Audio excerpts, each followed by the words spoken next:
안녕하세요. 부탁드린 대로 오늘 소개할 실존주의의 창시자 쉐렌 키르케고르의 불안의 개념과 죽음에 이르는 병 두 권의 요약 파일 끝까지 읽으셨나요? 입에서 육두문자만 안 나왔다면 성공하신 겁니다. 저조차 무슨 소리인지 반의 반도 이해하지 못한 책을 소개하는 것에 대해 고민이 많았습니다. 그래도 실존주의의 창시자이고 불안과 떠맡음과 본래성 및 비본래성이라는 용어를 독특하게 사용한 선구자이며 전체 내용은 이해하지 못하더라도 주옥 같은 문장이 매우 많다는 점 때문에 과감히 소개하게 되었습니다. 물론 그대로 묻어두기에는 이 두 권을 어쨌든 끝까지 읽어내느라 고생했던 시간이 너무 아깝다는 생각도 분명히 깔려 있고요. 불안의 개념 첫 부분의 해제를 중심으로 키르케고르에 관한 대략의 내용을 살펴본 후 두 권의 본문은 중요하다고 생각되는 문장들 위주로 간략히 살펴보겠습니다. 앞서도 밝혔지만 둘 다 제가 키르케고르의 의도를 파악해서 본문의 전체적인 내용을 여러분에게 설명할 능력이 없기 때문입니다. 키르케고르 사상의 핵심은 이렇습니다. 진리는 오로지 개인, 즉 단독자와 신 사이에 있다고 말하면서도 실존주의 창시자답게 최고의 진리는 실존하는 단독자라고도 말합니다. 그렇다고 누구나 자기 마음대로 생각하는 게 진리라는 말은 분명 아니라는 점만큼은 반드시 지적해 두겠습니다. 진리는 홀로 그리고 혼자 힘으로 하느님 앞에서 자기 자신의 삶을 수많은 선택과 결단과 그에 따른 책임을 온전히 떠맡아 행동하는 단독자에게만 존재합니다. 여기에서 등장하는 두 가지 핵심 중 하나는 단독자입니다. 다른 누구도 개인의 삶을 대신해 줄 수는 없다는 거죠. 그래서 수적으로는 전체이지만 내용상으로는 무이고 무의미하며 수학적 평균값을 지나지 않는 대중의 의견을 아무 생각 없이 그대로 따르는 것은 기만적인 위안이 됩니다. 자기 자신을 속이는 사르트르의 자기기만이라는 거죠. 핵심 중 다른 하나는 행위입니다. 우리는 우리가 행동하는 바로 그것이기 때문이죠. 행위는 하이데거의 존재 이행에 해당할 뿐만 아니라 사르트르의 대자 존재인 의식의 특징이기도 하고요. 키르케고르가 생각하기에 불안은 절망이 아니라 절망의 전제 조건입니다. 그래서 불안에 관한 불안의 개념이 절망에 관한 죽음에 이르는 병보다 5년 먼저 출판된 듯하고 이 두 권이 결국엔 하나의 주제라는 생각에 무리해서라도 함께 소개하게 되었습니다. 먼저 불안의 개념부터 살펴보죠. 아담의 원죄를 분석하면서 시작하는 제1장이 가장 어렵습니다. 키르케고르는 죄는 개인적인 질적 범주이고 죄의 속성은 세대에서 세대로 이어지는 양적 범주라고 정의합니다. 여기에 불안을 연결해서 개인이 죄를 지어 불안해하는 건 주관적 불안이고 동시대인의 죄성으로 즉 죄의 속성으로 인해 사회, 문화, 자연환경 등 모든 상황이 나빠지는 것에 대해 불안해하는 건 객관적 불안이라고 말하고요.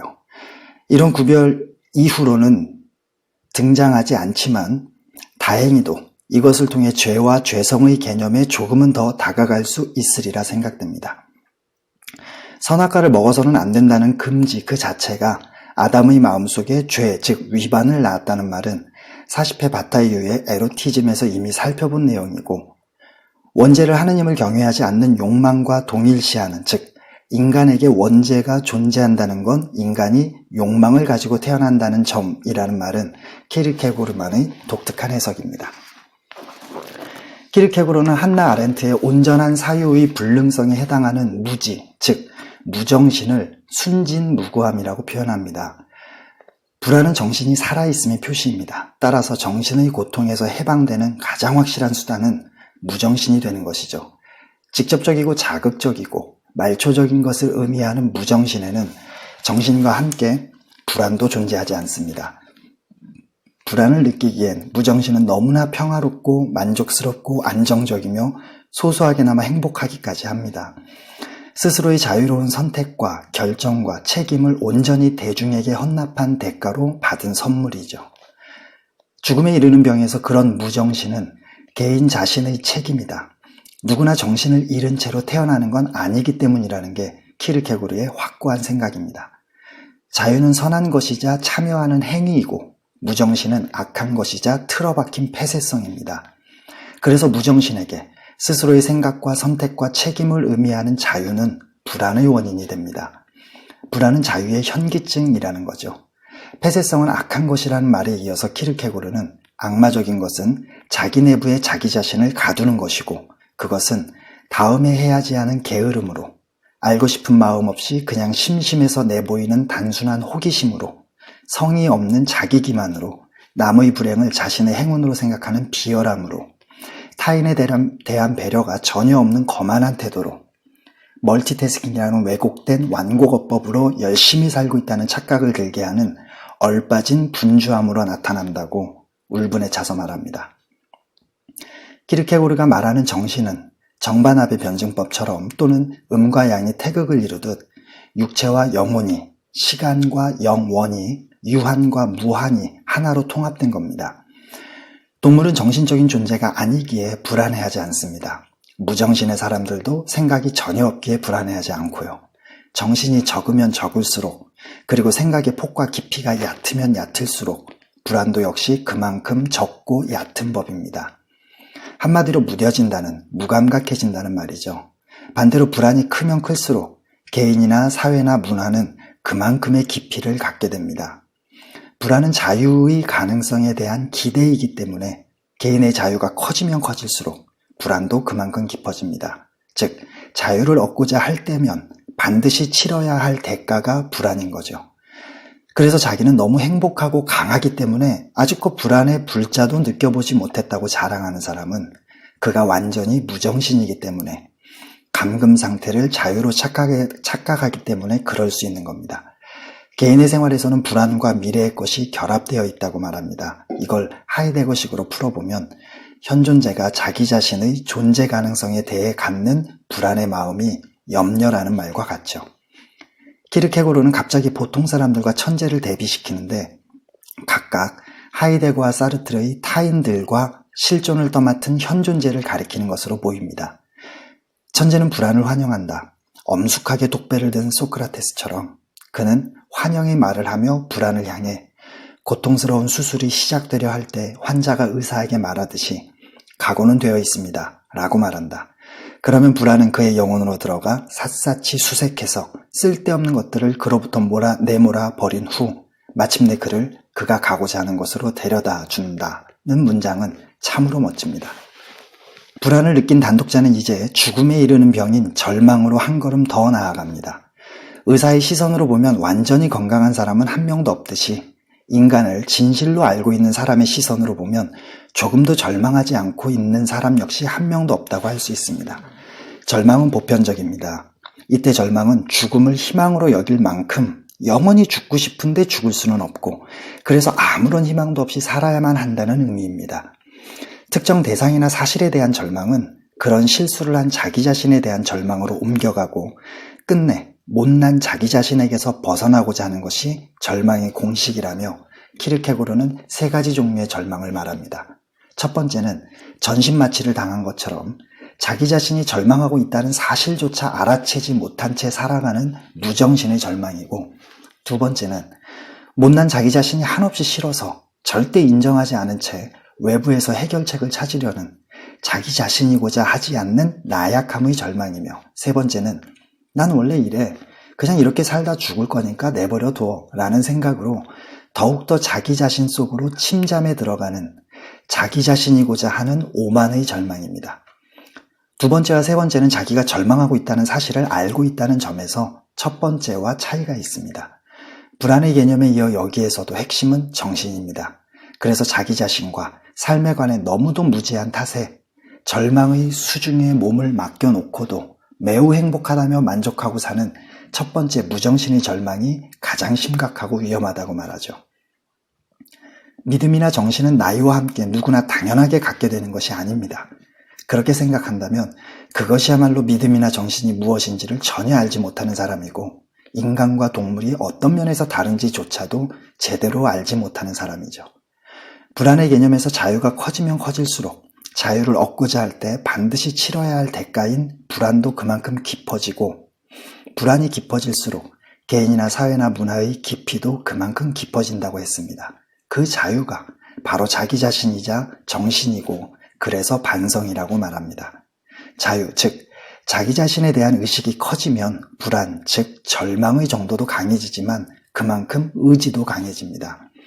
절망의 정도는 자기 의식에 비례한다는 거죠. 아는 만큼 고통이 따른다는 옛말과 같습니다. 그런데 자기 의식의 정도를 결정하는 건 자기를 재는 척도라는 게 키르케고르의 주장입니다. 여기에서 척도는 목표 또는 목적과 동의어입니다. 즉 누구를 롤 모델로 삼아 닮고자 하는가에 따라 자기의식에 차이가 생긴다는 거죠. 만약 신을 척도로 삼는다면 인간은 신에 버금갈 만큼 강해질 수 있다는 겁니다. 무엇이 성공이라고 생각하십니까? 라는 질문에서 무엇과 성공이 등호로 연결된다는 걸 모를 사람은 아무도 없습니다. 이걸 대상을 재는 척도는 그 대상과 동질이라고 말한 겁니다. 따라서 자기를 재는 척도가 곧 자기 자신인 거죠. 이 부분은 20회 방송에서 예로 들었던 벼룩의 경우와 같습니다. 모든 능력과 조건이 똑같은 벼룩을 높이가 30cm인 병과 1m인 병에 각각 2주 정도 가둬둔 후 병뚜껑을 열면 두 벼룩은 자기가 갇혀있던 병의 높이만큼만 뛸 수 있죠.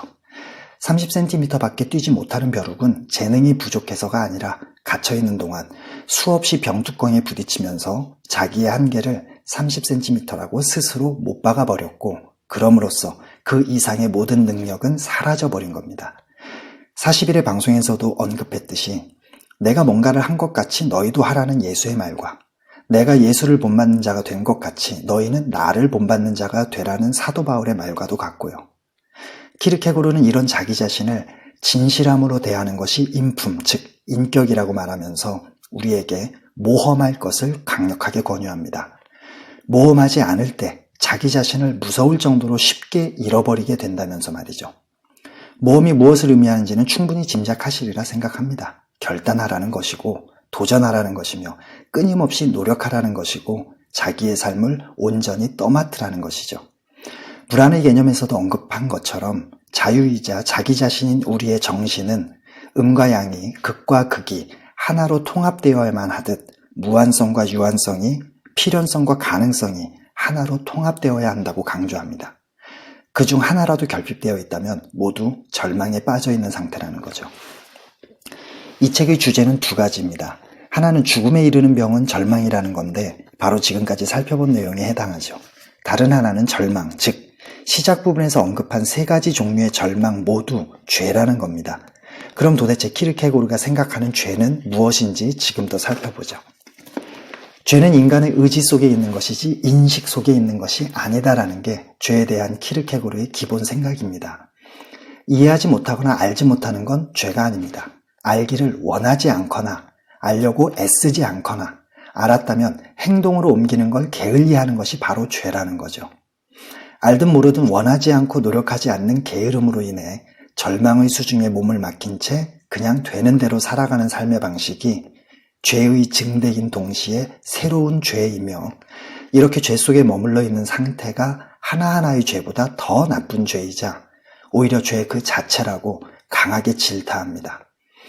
불안의 개념에서 그리스도교를 교리와 믿음을 말할 때가 아니라 그에 따른 뭔가를 행할 때라야 온전히 완성되는 고통과 순환의 종교라고 정의한 이유도 실천적인 행동 자체를 핵심으로 보기 때문입니다.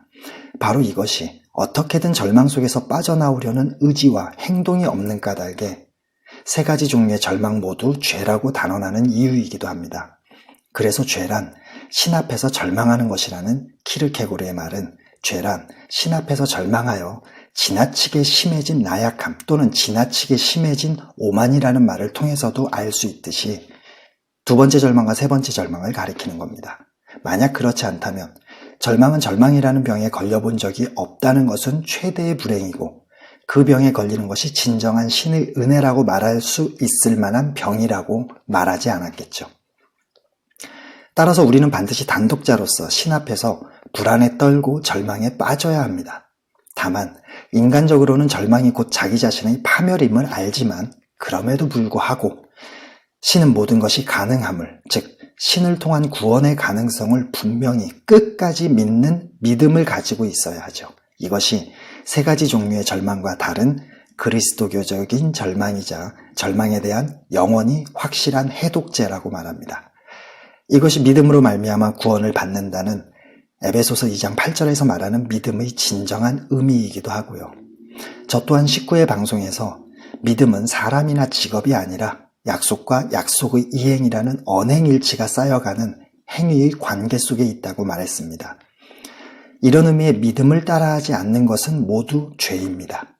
그래서 죄의 반대는 믿음이고 죄가 곧 절망이므로 절망의 반대도 믿음이 되죠. 이런 의미의 믿음을 가지고 있을 때라야만 신 또한 그를 구원해 준다고 말하죠. 불안의 개념 제4장에서 한나 아렌트가 그리버 감독관의 잘못을 지적하면서 했단 말과 정확히 일치하는 말이라는 것은 항상 구원의 힘을 갖고 있다는 멋진 말도 하지만 죽음에 이르는 병 제1부 3장에서는 아직 여성이 남성과 동등하게 인정받기 전인 19세기 중반의 시대 상황을 고려하더라도 여성의 본질은 순종과 온순과 헌신이다. 여성이 헌신적이 아니라면 그 여성은 여성적이라고 할 수 없다는 큰일 날 소리도 버젓이 하죠. 그런데 기독교인들이 들으면 큰일 날 소리도 있습니다. 절망으로 인해 발생할 수 있는 좌절의 가능성, 이것은 신도 제거할 수 없다. 그로 인해 인간들이 오히려 비참해진다 해도 그것이 바로 유일한 사랑의 행위이기 때문이라는 겁니다. 절망에서 벗어나지 못한 채 좌절해버리는, 즉 세 가지 종류의 절망은 내게 걸려 넘어지지 않는 사람은 복이 있다는 예수의 말을 근거로 좌절의 가능성은 예수도 심지어 신의 사랑으로도 막을 수 없다고 단언합니다. 그 이유는 음과 양이 반드시 얽혀 있듯이 행복과 불행이 반드시 얽혀 있듯이 권리와 의무가 반드시 얽혀 있듯이 자유로운 선택과 책임이 반드시 얽혀 있듯이 자유와 불안이 반드시 얽혀 있듯이 이것이 사랑의 모순이기 때문입니다. 사랑의 기쁨은 이별의 슬픔과 반드시 얽혀 있듯이 사랑과 구원은 좌절과 반드시 얽혀 있다는 말입니다. 누군가를 사랑하지 않는다면 사랑하는 사람의 말 한마디와 일거수일투족에 행복해하다가 마음 졸이고 기뻐하다가 눈물 흘리는 일은 없을 겁니다. 마찬가지로 인간은 신이 인간을 사랑하기 때문에 불안과 절망과 좌절에 빠지게 되었습니다. 41회 방송에서 언급한 것처럼 사랑은 상대를 알고자 하고 배려하고 보고 싶어하고 상대가 즐거워하는 행위에 자신을 맞추면서 상대를 성장시키는 힘입니다. 그러기 위해선 상대에게 자유가, 즉 상대 자신이 전제되어 있어야 합니다. 그래서 신은 인간에게 자유를 주었고 바로 그 자유로 인해 오로지 우리 인간만이 불안과 절망과 좌절에 빠지게 되는 거죠. 그리고 바로 그 사랑 때문에 신은 스스로 인간이 되었고요. 끝으로 두 문장만 더 살펴보겠습니다. 자기는 갈고 닦아서 예리하게 해야 하는 것이지 갈아서 모서리를 없애야 하는 것이 아니다라는 문장은 생명체가 생존하는 데 있어서 가장 중요한 다양성을 강조하는 말입니다. 우리네 부모들은 자녀들에게 자주 말합니다. 둥글둥글해야 한다고, 모나지 말라고, 모난 돌이 정 맞는다고, 살면서 적을 만들지 말라고 말이죠. 자녀를 사랑하는 좋은 의도인 건 분명하지만 그 결과는 자녀의 삶을 엉망진창으로 만들어버리기 일쑤입니다.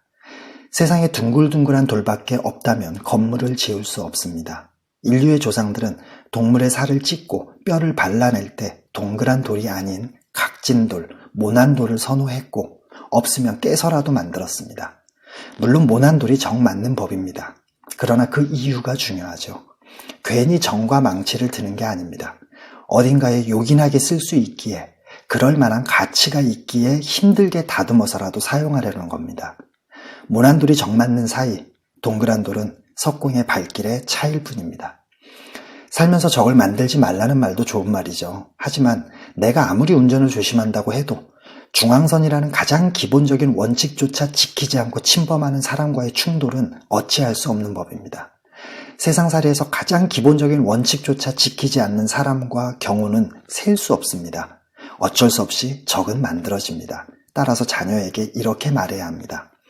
내 재능은 무엇이냐고, 네가 좋아하는 일은 무엇이냐고, 네 성향은 어떤 모습이냐고, 그 재능과 모습에 맞춰 삶을 계획하고 갈고 닦으라고, 그 과정에서 누가 뭐라고 하든 신경 쓰지 말라고, 어차피 적은 생기는 법이니 친구와 적을 분명하게 나누는 기술을 연습하라고, 그리고 친구에게만 모든 신경을 쏟으라고 말이죠. 다음으로 신이 있는 곳으로 더 가까이 다가갈 수 있는 것은 신에게서 더 멀리 떨어져 있는 경우라는 문장입니다. 집을 떠나봐야 집이 얼마나 소중한지 알 수 있고 부모가 돌아가신 후에야 부모가 얼마나 소중한 존재였는지 알 수 있다는 건데 쉽게 말해서 든 자리는 몰라도 난 자리는 안다는 거죠. 때로는 우리나라에서 지지고 볶고 살 때보다 우리나라를 떠나 외국에 살 때 우리나라의 전반적인 상황을 더 잘 알 수 있다는 것이기도 합니다. 20회 방송에서 이런 비슷한 말을 한 적이 있습니다. 어떤 면에선 종교 지도자들보다 일반 신자들이 더 위대하다고 말이죠. 매일 온전히 종교의 울타리라는 환하고 깨끗한 곳에 있으면서 온전히 깨끗함을 유지하는 건 쉬운 일이지만 매일 온전히 세상이라는 어둡고 썩고 더러운 곳에 있으면서 조금이나마 깨끗함을 유지하는 건 어려운 일이니까요. 그렇다면 때로는 종교 지도자들보다 일반 신자들이 신에게 조금 더 가까이 다가가 있는 상태일 수도 있습니다. 고생하셨습니다. 다음 시간에 뵙죠.